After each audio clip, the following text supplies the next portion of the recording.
नमस्कार। आमने सामने में आप सभी का बहुत बहुत स्वागत है। आज हमारे सामने हैं जनता पार्टी के प्रेसिडेंट डॉक्टर सुब्रमण्यम स्वामी। डॉक्टर स्वामी, आपका स्वागत। नमस्ते।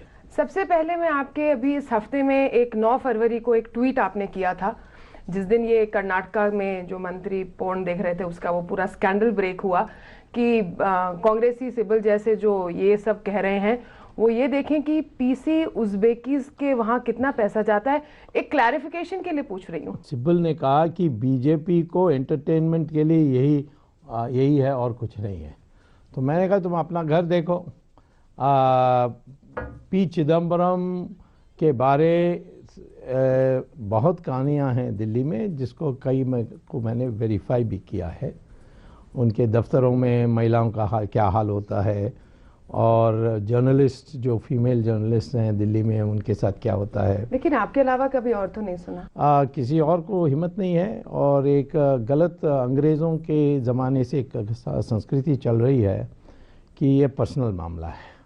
वैसे महात्मा गांधी ने बहुत साफ कहा था कि सार्वजनिक जीवन में जो हैं उनके लिए पर्सनल मामला वही होता है जो बिल्कुल निजी है, जैसे एक पति और पत्नी के बीच में। लेकिन जहाँ कुछ नाजायज़ है जहाँ कोई राष्ट्रीय सुरक्षा का खतरा है तो वहाँ तो कोई चीज़ पर्सनल नहीं होती है। अब नारायण दत्त तिवारी का पर्सनल था, उसने नाजायज़ एक बच्चा पैदा किया, उसके लिए इतना हुआ।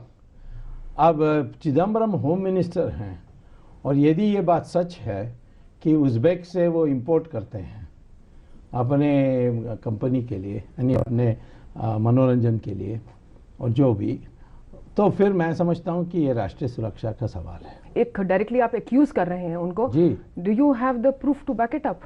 मैं प्रूफ के बिना कभी बात ही नहीं करता हूँ और प्रूफ जो मांगते हैं उनको कहता हूँ कि कभी कोर्ट केस बनेगा तो मैं दे दूंगा प्रूफ। बट जो भी मांगे उसको मैं दूं, ये तो ठीक नहीं है। कोर्ट केस से अभी हाँ, कोई केस मेरे ऊपर केस डाल दें उदाहरण, तो फिर मैं उसको प्रोड्यूस कर दूंगा, सबूत प्रोड्यूस कर दूंगा। और मैंने अभी तक कोर्ट में प्रोड्यूस किए हैं। आज तक कोई किसी ने भी जो मनहानि जो केसेस डाले हैं, डेफेमेशन केसेस, एक भी नहीं जीते। जयललिता ने एक बार मुझे वो तो निजी मामला नहीं था, भ्रष्टाचार के विषय में 100 केसेस मेरे ऊपर डाले और एक साथ मैंने सबको रद्द करवाया। और आप शायद खुद खड़े होके। हाँ, मैं तो किसी वकील को रखता नहीं हूँ। आपने अभी जज सैनी के लिए कहा है, 2G का केस है, आपको क्या लगता है कि जज सैनी गलत थे? क्या आप हारे हैं या आप जीते हैं? मैं तो पहली बार भी इस सिस्टम में 3 दर्जे में है हमारी निधि व्यवस्था, उसमें मैं कई बार एक स्टेज में हार के दूसरे स्टेज में जीता हूँ। उदाहरण, अभी इस सुप्रीम कोर्ट ने लाइसेंसेस कैंसिल करवाए, सैंक्शन पर उन्होंने बहुत शानदार एक जजमेंट दी है। ये दोनों मैंने हाई कोर्ट में हारा था। बिल्कुल हारे थे। हाँ, और सुप्रीम कोर्ट में जाकर जीता। अब सैनी ने जो ऑर्डर दी है इसकी चिदम्बरम के बारे में, मैं क्रिमिनलिटी कोई प्रूव नहीं कर सका, ये तो गलत है। लेकिन उन्होंने जजमेंट में सारी मेरी अपील की बात भी बना दी। उन्होंने ये भी मान लिया कि वो साथ में थे। हाँ, कि दोनों ने साथ मिलकर फैसला किया, ये मैंने सिद्ध कर दिया कि कंपनी जो नाजायज उनको लाइसेंस मिली उनको विदेशी कंपनी को बेचने के अधिकार भी दोनों ने मिलकर दिया। और राजा अपराधी है, अपराधी नहीं है, जिसके चार्जेस फ्रेम हो गए हैं, इतनी एडवांस स्टेज है, और कहता है कि राजा अपराधी है बट ये नहीं है, इसके लिए मैंने कोई प्रूफ नहीं है। इसके लिए तो मैं चिदम्बरम को समन करने के लिए कह रहा हूँ, वो ट्रायल में तय होगी। तो मुझे नहीं समझ में आती इतना होशियार। लेकिन आपने कहा था कि आप पूरे वो पहले उसको पढ़ेंगे। हाँ। और उसके बाद आप डिसाइड करेंगे। हाँ, मैंने डिसाइड कर लिया कि मैं इसका अपील करूंगा सुप्रीम कोर्ट और इस महीने के अंदर, हाँ, सुप्रीम कोर्ट तक सीधा जाने के लिए मुझे अधिकार है।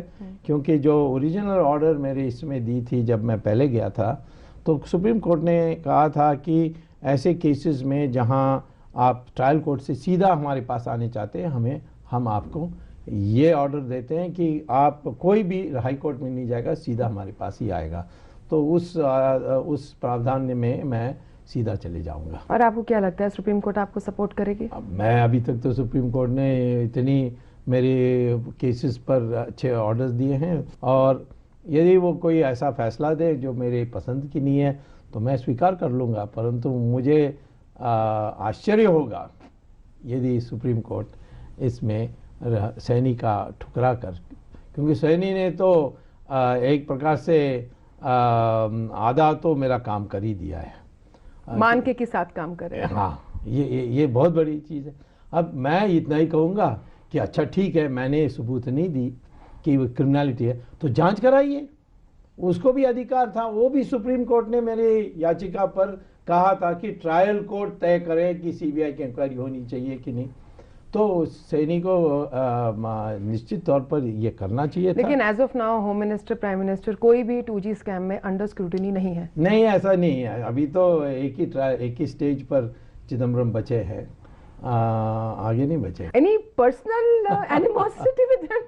देखिए, कोई जाती दुश्मनी? देखिए, सुप्रीम कोर्ट ने ही एक केस में कहा था जिसका नाम है भजन लाल केस 1992 में, कि पर्सनल होने से भी हमें कोई चिंता नहीं, हम देखेंगे कि दस्तावेज में गंभीरता है कि नहीं, जो आधार पेश किए हैं उसमें सबूत है कि नहीं, तो वही देखनी चाहिए। मेरे पर्सनल है कि नहीं वो तो अलग बात है। दूसरी, मैं स्पष्ट कर देता हूँ, मैं चिदम्बरम को जानता ही नहीं हूँ एज अ पर्सन। मेरे उसके साथ एक बार भी डिनर नहीं हुई, उसके साथ चाय तक नहीं पी है।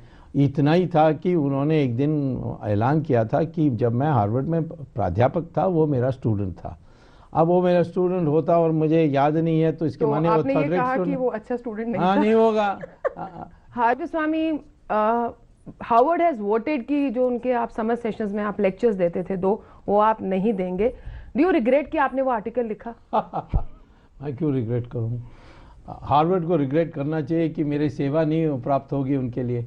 और दूसरा है कि जिन लोगों ने वोट किया वो इकोनॉमिक्स डिपार्टमेंट के लोग नहीं हैं। हार्वर्ड ने मुझे निमंत्रण का पत्र भेज दिया था, और जो फैकल्टी में जाती है जहां सारे प्रोफेसर्स उपस्थित रहते हैं वो एक रूटीन मामला था। उसमें ज़्यादातर प्रोफेसर जाते भी नहीं है क्योंकि डिपार्टमेंट ने रेकमेंड कर दिया तो ठप्पा लगाते हैं। उस दिन ये जो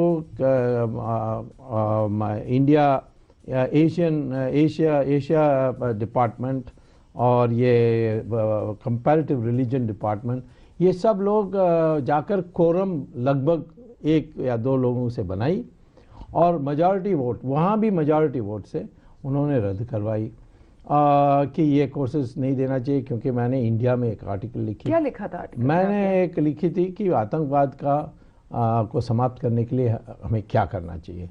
उसमें मैंने कई ऐसी बातें कही हैं जिसको आप आधा पढ़ोगे तो बहुत शरारतपूर्ण लगता है, पूरा पढ़ोगे सिर्फ तो शरारतपूर्ण? और क्या इसमें? उन लोगों ने तो वर्ड्स यूज किए हैं, इंसाइटिंग कम्युनलिज्म। बताएं कोई। इन्होंने जबरदस्ती, चिदम्बरम ने पुलिस को मार मार के 3 पुलिस स्टेशन ने कहा इसमें कुछ नहीं, हम नहीं रजिस्टर करेंगे FIR। फिर चिदम्बरम ने पुलिस कमिश्नर से FIR दर्ज कराई। क्या हुआ उसका? हम तो कोर्ट में केस लड़ने के लिए तैयार हैं। तो ये तो मुझे लगता है कि कहीं ना कहीं सऊदी अरेबिया का पैसा लगी है, क्योंकि सऊदी अरेबिया एक बात मेरी पसंद नहीं करते, वो है कि मैं कहता हूँ कि मुसलमान यदि ये स्वीकार कर लें जो वास्तविकता है, जिसके लिए साइंटिफिक स्टडीज़ हैं कि उनका पूर्वज हिंदू है, तो मैं उनको अपना परिवार का हिस्सा मान करके अपना मुसलमान मानूंगा। और यदि नहीं करेंगे तो इसके माने किसके वारिस होंगे? वो गजनी और गौरी की वारिस होंगे। तो मैं कहा था कि उस पर तो नफरत होगी उसमें। तो इसीलिए मैं कहता हूं कि जो सच्चाई है वो ये है कि हमारे देश में सारे हिंदुस्तानी एक ही DNA के हैं, तो इसीलिए वो मान लें तो फिर हम एक साथ एक परिवार के रूप में काम कर सकेंगे। आपको लगता है कि कश्मीर का सोल्यूशन भी यहीं कहीं छुपा है? कश्मीर का एक ही सोल्यूशन है कि जब हमें मौका मिले उसकी जो बाकी हिस्सा है उसको मिलिट्री भेजकर अपने हाथ में लेना चाहिए, और कोई सोल्यूशन नहीं है। हम लोग चाइना के साथ कभी कंफर्टेबल हो पाएंगे? हाँ, चाइना के साथ दोस्ती करनी चाहिए, लेकिन चाइना की क्षमता के बराबर अपनी क्षमता होनी चाहिए। मतलब आपने एक बड़ा इंटरेस्टिंग पॉइंट उठाया था कि हमारी डिफेंस पॉलिसी और फॉरेन पॉलिसी में चाइना की तरफ एक डिफरेंस होना चाहिए। बिल्कुल, एक्सप्लेन कीजिए। मैं आपको कहता हूं कि अब चाइना ने गद्दार पाकिस्तान में पोर्ट बनाई है, कोको आइलैंड जो बर्मा है वो बनाई है, श्रीलंका में हुमनतोता में बनाई है। तो लोग कहते हैं हमें घेर लिया, तो मैं कहता हूँ तो तुम भी घेरो। तो क्या कैसे घेरेंगे? मैंने कहा निकोबार आइलैंड और सुमात्रा, इसमें से बीच में से मलाक्का स्ट्रेट जाती है जो बहुत जरूरी है। हाँ, उसमें 90% चाइना का कार्गो जाती है। तुम इंडोनेशिया से दोस्ती कर लो और कहो कि भाई हम पुलिस करेंगे, कौन जहाज जा सकेगी कौन जहाज नहीं जा सकती, जैसे सुएज कनाल में करते हैं। तो फिर चाइना को दबना पड़ेगा। दूसरा है कि तिब्बत का इतनी लंबी उनकी सप्लाई लाइन है, तो आप अरुणाचल में और आसाम में आप 4-5 स्क्वाड्रन बैठा दीजिए आपके एयरफोर्स के। तो जब भी कुछ आक्रमण होगा, सेना से जवाब नहीं देना है, वायुसेना से जवाब देना है। इस तरीके से हम अपनी क्षमता बनानी चाहिए। आपका मतलब है दोस्ती बराबर में ही हो सकती है? दोस्ती बराबरों के बीच में ही हो सकती है। उस समय भी जवाहरलाल नेहरू हिम्मत नहीं हारते और एयरफोर्स को कहते हैं जाके बम करो, तो तब भी उतना बुरा नहीं होता। कूडनकलम न्यूक्लियर पावर प्लांट को आप सपोर्ट करते हैं? बिल्कुल। आपको लगता है कि भारत में विद ऑल हमारी करप्शन और जिस तरह से हम लोग शॉर्टकट्स लेते हैं, क्या न्यूक्लियर एनर्जी एक सेफ ऑप्शन है? बिल्कुल सेफ है। जितना सेफ हाइड्रो इलेक्ट्रिक है, जितना सेफ कोल है, उतना ही सेफ है, ज़्यादा सेफ है, चीपर है, क्लीनर है एनवायरमेंटल दृष्टि से। और ये जो कूडनकुलम में दिया गया रिएक्टर रशिया की तरफ से हमने ख़रीदा है, ये दुनिया के सबसे बेस्ट है, आधुनिक है। और इसमें जो एजिटेशन हो रही है, ये एजिटेशन विदेशी पैसे के आधार पर चल रही है। और आपको लगता है कि ये this is not against nuclear energy but against Russia? It is against our having nuclear reactors from Russia, because this will that mean France से नहीं मिलेगी और यूरोप से, दूसरे देशों से हम वो बेच नहीं सकेंगे, क्योंकि ये सबसे चीपेस्ट है, सबसे आधुनिक है। तो इनके बाद उसके बाद कौन खरीदेगा फ्रांस का? इस कारण से आम आदमी है जिसको लग रहा है कि भाई मेरे को ही नहीं, मेरी आगे आने वाली पुश्तों को भी खतरा है। ये खतरा कहाँ से इन्होंने सीखा पता नहीं। सड़क को पार करोगे तो खतरा नहीं है, एरोप्लेन में आप नहीं, लेकिन देखिए न्यूक्लियर एनर्जी के जो दर्दनाक और आगे तक हमारे डीएनए तक को वो चेंज कर देता है, वो हमने जापान में देखा है। एटम बम की बात कर रहे हैं, वो तो जब इस्तेमाल होगी एटम बम तभी तो होगी। हम कहाँ इस्तेमाल करने वाले हैं? हमारे ऊपर कोई इस्तेमाल करेगा तो हम 10 गुना ज़्यादा इस्तेमाल करेंगे। पाकिस्तान एक बम डालेगा तो 10 डाल कर उसको पाकिस्तान को ही समाप्त कर देंगे। आपको लगता है कि LTTE अभी तो बिल्कुल दबा दी गई है श्रीलंका में, will it again come up? नहीं, LTTE का अब कोई भविष्य नहीं है। मैं अभी 2 दिन की श्रीलंका का प्रवास करके आया हूँ और वहाँ आम तौर पर तमिल हैं, वो कभी LTTE के साथ नहीं थे, परंतु डर के मारे वो चुप होते थे। और ये मीडिया में एक हवा बनाई गई थी कि ये तमिल प्रॉब्लम है। ये कोई तमिल प्रॉब्लम नहीं है। भारत में एक जो तमिल प्रॉब्लम है, डॉक्टर स्वामी, तमिल प्रॉब्लम जयललिता और शशिकला के बीच में, क्या ये मतलब फिर से जैसे एक बार पहले हुआ था? Are we just seeing a repetition because elections are due और समथिंग? नहीं, इस बार मेरे ख्याल में उस समय उसने राजनीतिक कारण से उसको हमेल किया था और जैसे राजनीति बदली उन्होंने उसको वापस बुला लिया। इस बार एक सेंटिमेंटल प्रॉब्लम है कि ये जो अभी केस फेस कर रही है, वो मैंने ही डाला हुआ केस है और फिर सरकार ने अपने हाथ में ले ली थी। उसमें ये इसका संभावना है कि वो हार जाएगी, यानी वो जेल भी देखना पड़ेगा। तो ये शशिकला अपने, उसके जो पति हैं वो बड़ा थर्ड रेट आदमी है, वो LTTE का आदमी है, अब तो LTTE नहीं है, फिर भी उसके जो पुराने रिश्ते हैं। और उसने इसके साथ बैठ करके बेंगलोर में एक होटल में ये प्लान किया कि किसी तरीके से इसको कन्विक्ट करा दें और फिर शशिकला को चीफ मिनिस्टर बना दें। Oh my God. हाँ, अब क्या हुआ कि ऐसे, ये तो कोई हिंदी मूवी का प्लॉट लग रहा है। बिल्कुल, वो हिंदी मूवी टाइप ही हैं, तो वो तमिल मूवी के टाइप हैं, वो ज़्यादा बुरा है।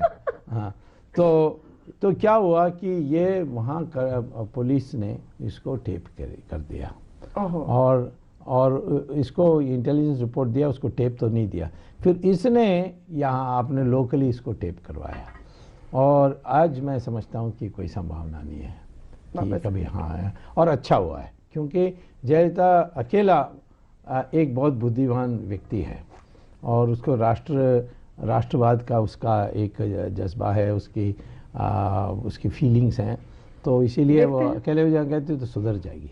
1991 में जो इकोनॉमिक रिफॉर्म्स आए थे उसका ब्लूप्रिंट आपने दिया था। आज के दिन हमारे देश को क्या इकोनॉमिक रिफॉर्म्स की बहुत सख्त जरूरत है, एंड उसके साथ जुड़ा हुआ, do you support FDI in retail? मैं नहीं सपोर्ट करता हूँ। कारण मैं सपोर्ट नहीं करता हूँ कि विदेशियों के साथ हमारे देश की आर्थिक मैदान में तभी उनको अनुमति देनी चाहिए जब ये बराबर की स्पर्धा होगी। आज ये एफडीआई के रिटेल आ रहे हैं, वो लाएंगे कैपिटल 2% इंटरेस्ट में, और हमारे लोग जो हैं वो 12% इंटरेस्ट में कैपिटल लाएंगे, और हमारी लेबर चीप है इसीलिए आ रहे हैं। तो हमें लेबर में कम्पीट करना पड़ेगा और कैपिटल में मारे जाएंगे। या ऐसे सिस्टम बनाए जाएं कि अच्छा तुम जितना कैपिटल लाना, कितना सस्ता लाना लाओ, परंतु हमारी लेबर को तुम्हारे देश में जाकर हाउसिंग कंस्ट्रक्शन, रोड कंस्ट्रक्शन, इस प्रोजेक्ट में हम वहाँ स्पर्धा में, वहाँ जो टेंडर है उसमें हम कम्पीट करके जीत जाएंगे। तो वो अलाउ नहीं करते, कहते लेबर तो इमिग्रेशन प्रॉब्लम हो गया, तो वन वे ट्रैफिक है। हाँ, और ये लेवल प्लेइंग फील्ड नहीं है। दूसरा है कि आज हमारे देश में ऐसे इकोनॉमिक रिफॉर्म्स चाहिए जिससे एक तो लोगों को तुरंत कुछ हो रहा दिखना चाहिए, और दूसरा है कि उसमें अब कोई सिर्फ डीरेगुलेशन नहीं होना चाहिए, उसमें व्यापक परिवर्तन लानी चाहिए। उदाहरण जहाँ तक लोगों को तुरंत दिखना चाहिए, उसमें मैं कहूँगा कि इनकम टैक्स को अबॉलिश कर देना चाहिए, क्योंकि आज अमीर लोग चार्टर्ड अकाउंट को लगकर इनकम टैक्स से लगभग बच जाते हैं। गरीब के पास उतना इनकम नहीं है, वो भी बच जाते हैं। बचती है सैलरीड क्लास। हाँ, वो मारी जाती है सैलरीड क्लास, और वही सबसे ज़्यादा राजनीति में सक्रिय भी हैं, बोलने में, मत बनाने में। तो उनको एक संतोष देनी है कि भाई आप, और वो ज़रूर इस पैसे को जमा करेंगे बैंक में, और बैंक से पूंजी बढ़ेगी, पूंजी से ग्रोथ रेट बढ़ेगी, और इनडायरेक्ट टैक्सेस से आपको रेवेन्यू मिलेगी, और जितना रेवेन्यू आप खोएंगे इनकम टैक्स को अबॉलिश करने, उससे ज़्यादा मिल जाएगी। ये मैंने कैलकुलेशन की है। तो पहला मैं ये करूँगा जो तुरंत लगेगी। तीसरा, ये जो नदियाँ हैं इनको कनाल के जरिए हमें ग्रिड बनानी चाहिए। सालों से सुन रहे हैं बट कोई करता नहीं है, और सुनने तो बहुत अच्छे, ऐसे ही मैं ऐसा कोई खुलासा नहीं करने वाला हूँ जो पहले किसी को पता ही नहीं था, पता है, परंतु उसमें फोकस देनी, प्राथमिकता देने की सवाल है। तो ये ऐसा करें तो क्या होता है, ये खोदने में एम्प्लॉयमेंट जनरेशन होगा उन जगहों में जहाँ कोई पानी आती ही नहीं है, और वहाँ पानी आ जाएगी। और तीसरी है कि ये सारे जो ऑक्ट्रॉय स्टेट इलेक्ट्रिसिटी बोर्ड, इस सब में बड़ी परिवर्तन करने की ज़रूरत है। हो जाएगी तो हमारे देश 14-15% में आगे बढ़ेगी और 10 साल के अंदर विकसित हो जाएगी। We'll wait for that. आप IIT दिल्ली में इकोनॉमिक्स के प्रोफेसर रहे हुए हैं, एंड 1970 के शुरू में आपको हटा दिया गया था, and then you appealed to the Supreme Court and you were reinstated. Brief में बताइए क्या हुआ था। नहीं, ऐसा हुआ था कि जब मैं आया, मैं बहुत न्यूनतम, हमारे से ज़्यादा कम उम्र से कोई प्रोफेसर कभी इतिहास में नहीं, फुल प्रोफेसर बन गया था, क्योंकि मैं वहाँ हार्वर्ड में प्रोफेसर तो यही देना ही था। तो प्रोफेसर बनने के बाद मैं कम्युनिस्ट विरोधी था, मैंने सोशलिज्म से देश सुधर नहीं सकती कहता। उन ज़मानों में तो यही चल रहा था, और इंदिरा गांधी उस समय बड़ी टॉप में थी, और वो बैंक नेशनलाइजेशन ये वो सब का मैं क्रिटिसाइज़ कर रहा था। तो क्या हो रहा था कि जो विद्यार्थी हैं मेरे क्लास में, तो मैं कुछ नहीं बोलता था, क्लास में तो मैथमेटिक्स, आपको बहुत शौक था बच्चों से बात करने का। हाँ, तो मैं इवनिंग में हॉस्टल चले जाता था। बगल में जवाहरलाल यूनिवर्सिटी है जहाँ कम्युनिस्ट की ब्रीडिंग ग्राउंड मानी जाती थी, वहाँ जाकर हम, और मेरा हार्वर्ड का ग्लैमर, मैथमेटिक्स, ये सारी चीज़ें एक साथ मिल करके कम्युनिस्टों को डराया। और उन्होंने जाकर इंदिरा गांधी की, उस समय एजुकेशन मिनिस्टर भी एक कम्युनिस्ट ही थे, नूरुल हसन, और उन्होंने सोचा कि ये सारा छिपा हुआ, उस समय मैं जनसंघ से मेरा कोई संबंध नहीं था, मैं राजनीति से कोई संबंध नहीं था, परंतु उन्होंने हमारे बदनाम करने के लिए सोच रहे थे कि बदनाम हो जाएंगे, कि इसकी जो सारी विचारें हैं स्वदेशी, आटम बम बनाने का, ये सब जनसंघी, और वो सब हुआ वैसे ही हुआ।